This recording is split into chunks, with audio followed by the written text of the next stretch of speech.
What I think is interesting, though, is the backfield situation in the absence of Christian McCaffrey, because Amir Abdullah played ahead of Chuba Hubbard this past week. What's your take there? I think they like Amir Abdullah a lot. Like, Amir Abdullah was playing on pass downs even when Christian McCaffrey was in there a little bit. I still think Chuba will start and be the base, but I think Abdullah is going to play a lot. And this offense is not good enough to support two backs like this. I mean, especially with the way the quarterback play has gone for them. So, like, I get that a lot of people are going to be trying to add Chuba Hubbard and Amir Abdullah this week. They wouldn't be like huge priority ads for me, depending on the spot my team is with the bye and the matchups and the Cam mess and everything, So, I think Abdullah is going to catch the passes, but Chuba's going to be in base and it's going to be kind of messy.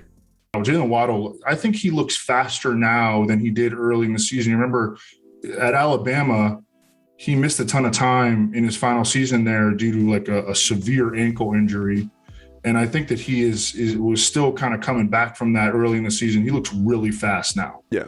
And he's number 5 in the NFL in receptions. So he's like an every week starter. I just wanted to make a comment on old friend of the show, one of the best friends of the show, AJ Dillon. Such a freak, man. I mean, to be 6 foot, 247, he's been targeted on 21% of his routes this season, which is just absolutely massive. He's seen 29 targets and caught 27 of them. And like, I don't know why they played Aaron Jones. Like, Aaron Jones played some in the first half, I guess, and then it was like all AJ Dillon. Like, why not just rest Aaron Jones through the bye or whatever? But very clear that AJ Dillon is like right there, if not ahead of Aaron Jones at this point. Yeah, the Packers go into their bye. I mean, this is an opportunity for Aaron Rodgers to rest his fractured toe, Aaron Jones to get healthy. But I do wonder if down the stretch, A.J. Dillon might have more fantasy value than Aaron Jones. I mean, I think that that's a distinct possibility. The Eli Mitchell thing, man, I think that when a running back who has hardly been used in the pass game anyways is playing with like a broken finger, projecting him for no pass game role or very limited pass game role, I think is right. But man, I mean, 16 routes for Eli Mitchell in this game, and he had 6 targets. And I mean, I just didn't think that was possible, for Eli Mitchell to go out there and catch 5 balls. He also played 49 out of 70 snaps, 77% of the running back carries, and that was with Debo. And by the way, we'll talk about this Debo injury in a second here. Debo's out 1 to 2 weeks. I mean, Debo is essentially playing running back now. Obviously, they don't like Trey Sermon. They clearly don't like Jeff Wilson that much.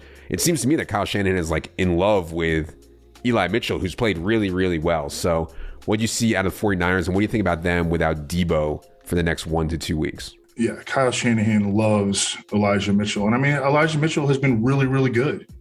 I agree with you that the 6 targets, 5 catches, pretty fluky. But I wonder if Elijah Mitchell is going to be like a league winner down the stretch, because their running game, their system is so good. He can break long runs. He's going to be an every week starter the rest of the way. Gio Bernard playing 1 snap, I get that he's not going to play a lot, but to just give Lenny all the pass game work, I mean, the ceiling is so huge. And I get that he scored 3 rushing touchdowns, but to me, the key is 31 routes on 39 Tom Brady dropbacks for Leonard Fournette. I mean, he's going to have huge games with this kind of usage. Yeah, the 4 touchdowns are great for Leonard Fournette, but I mean, I thought that the real takeaway was just his usage. Just dominating the backfield, 81% of the backfield snaps, 24 touches. He's got the Falcons next, so I think he's going to stay hot. I mean, he's run away with this thing. Now Dan Arnold's done for the year. At the same time, James O'Shaughnessy came back. First time since week 2 when he hurt his ankle, I think it was. James O'Shaughnessy ends up running 37 routes on 45 dropbacks. If you're stone desperate for tight end help, we'll get to Foster Moreau in a second here. But if you're stone desperate, I think you could do worse than James O'Shaughnessy. I think the big takeaway continues to be that Devontae Freeman has really run away with the RB1 job in Baltimore. Not a fun guy to play, doesn't bring a whole lot of big playability to the table, but he is averaging almost 17 touches per game over their last 4. And for all these fantasy teams that are depleted by all these injuries, and again, this week 12 was incredible for all the skill position player injuries, Devontae Freeman is like an asset at this point.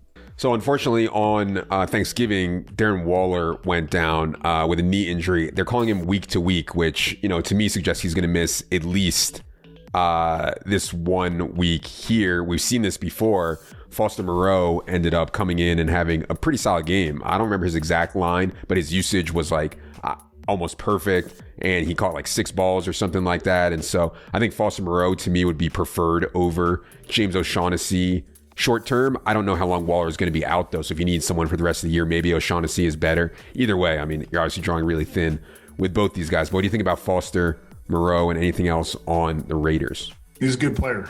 He's gonna be out there a ton. He runs routes in the area of the field where Derek Carr is most comfortable throwing the football. We just saw they'll be playing the Washington football team this week. We just saw Gerald Everett have a pretty good game against the football team. So, yeah, Foster Moreau, priority pickup.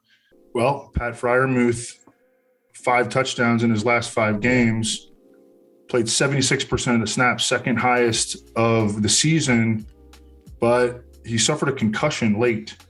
So, I mean, he's like emerged as, and this is rare for rookies, but as an every week fantasy starter at tight end.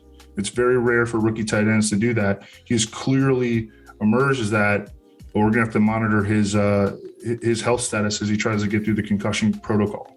I actually think that Mike Evans and Pat Freiermuth might share a mother because they were both put on the planet to score touchdowns. I mean, just love it.